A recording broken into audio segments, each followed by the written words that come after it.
Assalamualaikum warahmatullahi wabarakatuh. Perkenalkan, nama saya Rahmat Yusuf dari kelas 2024A NIM 005. Saya akan menjelaskan tentang PS dari pengukuran daya pakaian listrik. Jurusan untuk Bapak Widi Arwibowo ST.MT, Universitas Negeri Surabaya, Fakultas Vokasi.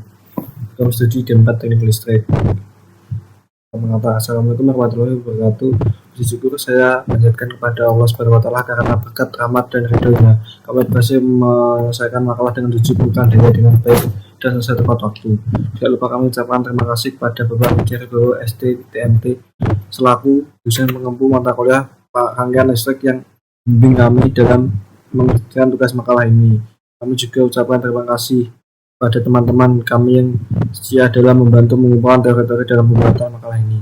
Mungkin dalam pembuatan makalah ini masih terdapat kesalahan yang belum kami ketahui, maka dari itu kami mohon saran yang membangun dan senantiasa kami lakukan. Semoga makalah ini dapat berguna bagi seluruh pembaca. Surabaya, Oktober 2024. Bab 1, pendahuluan. Latar belakang. Pada saat sumber energi listrik masih merupakan sumber penggerak bagi semua perangkat listrik dan digunakan pada semua kegiatan. Di samping itu, biaya energi listrik telah banyak mengalami kenaikan. Hal ini dapat berakibat terhadap kenaikan proses produksi. Pemakaian energi listrik bagi seluruh komponen listrik biasanya terukur sebagai 60% kebutuhan peralatan dan kebutuhan penerangan mencapai 40%. Kegiatan kajian kelistrikan dilakukan tujuan memperoleh penghematan listrik sehingga dapat menurunkan biaya pembayaran listrik. Pengukuran daya adalah suatu metode untuk mengetahui besarnya daya energi listrik yang digunakan pada rangkaian listrik, yaitu suatu alat elektronik. Pengukuran daya dibagi menjadi dua, yaitu pengukuran daya rangkaian DC direct current, pengukuran daya AC alternating current. Misalnya apa itu pengukuran daya? Apa macam-macam alat ukur daya. 3. Pengukuran daya satu fasa.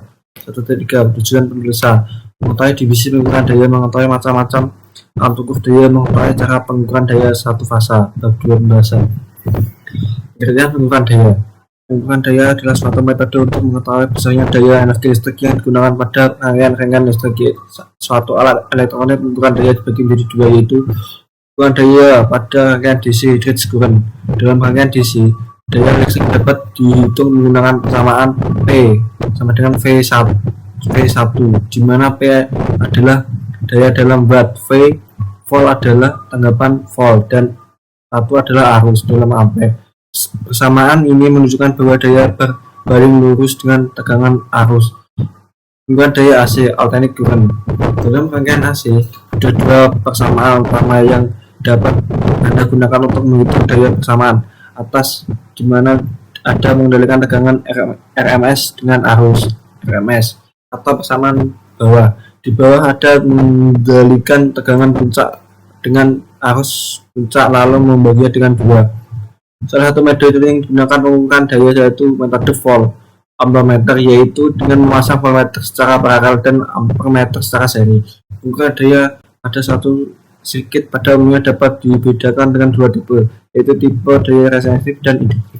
Namun pada tulisan ini hanya daya resistif akan dibicarakan. Hal ini dibuat untuk mempermudah baik dalam pembuatan, pengukuran, dan penakabilisian wattmeter digital yang waktunya dapat diprogram.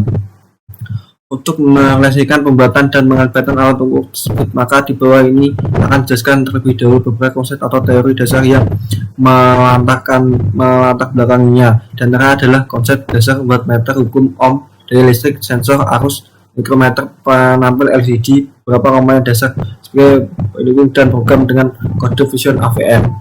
Macam-macam alat ukur elektronik. 1. Untuk mengukur dasar arus dipakai ampermeter. Untuk mengukur besaran tegangan dipakai voltmeter.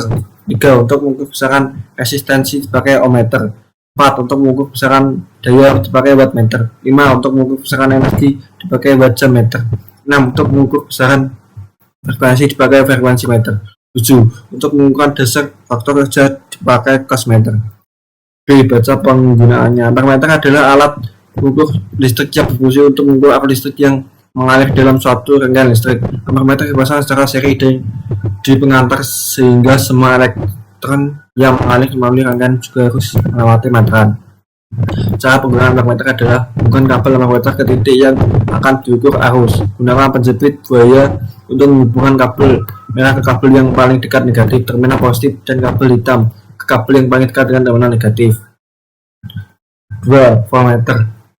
Voltmeter adalah alat ukur yang digunakan untuk mengukur tegangan pada rangkaian listrik atau perangkat elektronik. Alat ini umumnya digunakan untuk mengukur tegangan pada rangkaian komponen yang biasanya dinyatakan dalam volt. Cara penggunaan voltmeter adalah dengan cara terpasang secara paralel dan pada komponen yang kita ukur pada potensialnya. Jadi tidak perlu melakukan pemulusan pengantar seperti pada ampermeter.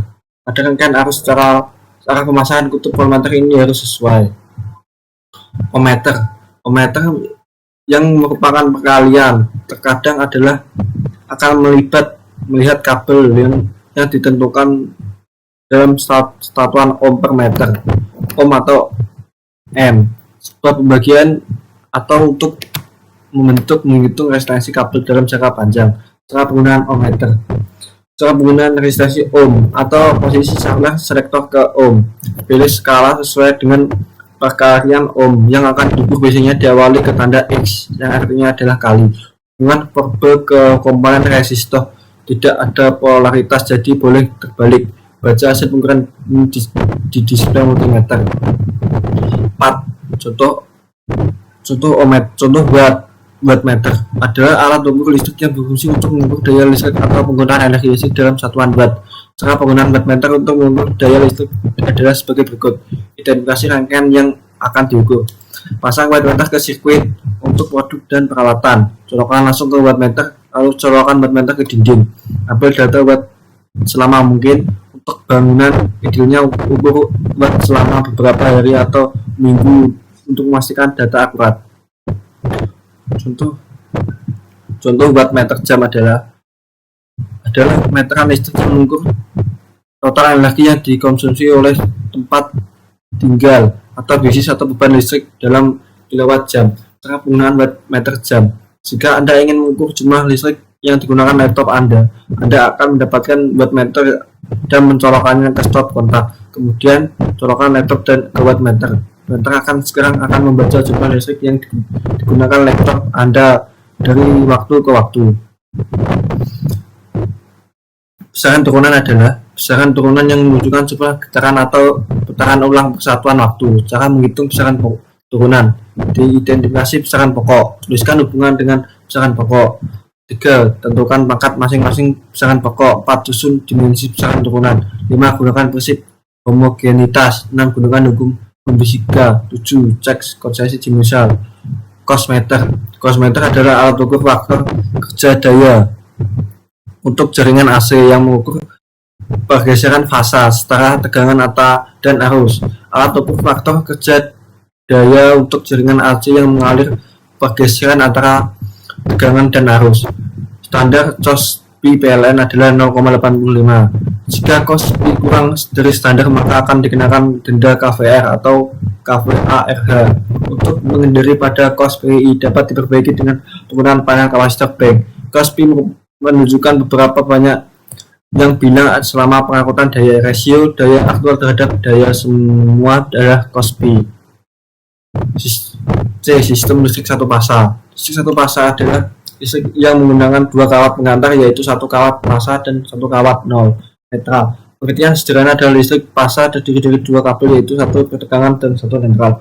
Umumnya listrik satu fasa bertegangan 210 volt yang digunakan banyak orang. Biasanya listrik satu fasa digunakan untuk listrik perumahan. Namun listrik PLN di jalan itu memiliki tiga fasa. Tapi yang harus ke rumah kita hanya satu fasa karena kita tidak memerlukan daya besar. Misalnya yang ke rumah kita adalah fase F, karena kita mungkin fase S, dan tetangga yang lain fase T. Kekurangan sistem satu fasa hanya terdiri dari dua pengantar saja yaitu fasa R dan netral, bebas yang ditempuh oleh pengantar saja. Pada generator satu, generator menjadi lebih besar kelebihan sistem satu fasa. B. Lebih simpel karena terdiri hanya dua pengantar saja dalam jaringan ekonomis.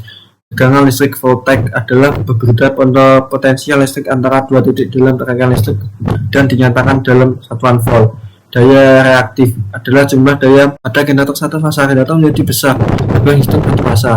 Lebih simpel karena dari hanya dua pengantar saja dalam jaringan ekonomis. Tegangan listrik voltage adalah perbedaan potensial listrik antara dua titik dalam aliran listrik dan dinyatakan dalam satuan volt. Daya reaktif adalah jumlah daya yang diperlukan untuk pembentukan medan magnet. Dari pembentukan medan magnet maka akan terbentuk flux medan magnet satuan var. Daya nyata ampere atau ampere power adalah daya yang dihasilkan oleh perkaitan antara tegangan RMS dan arus RMS dalam suatu jaringan, atau daya yang merupakan hasil percobaan terginometri daya aktif dan daya reaktif.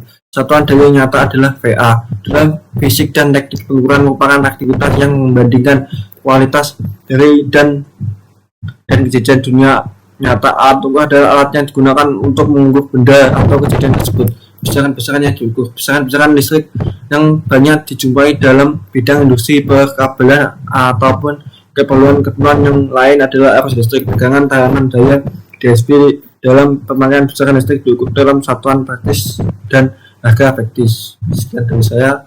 Wassalamualaikum warahmatullahi wabarakatuh.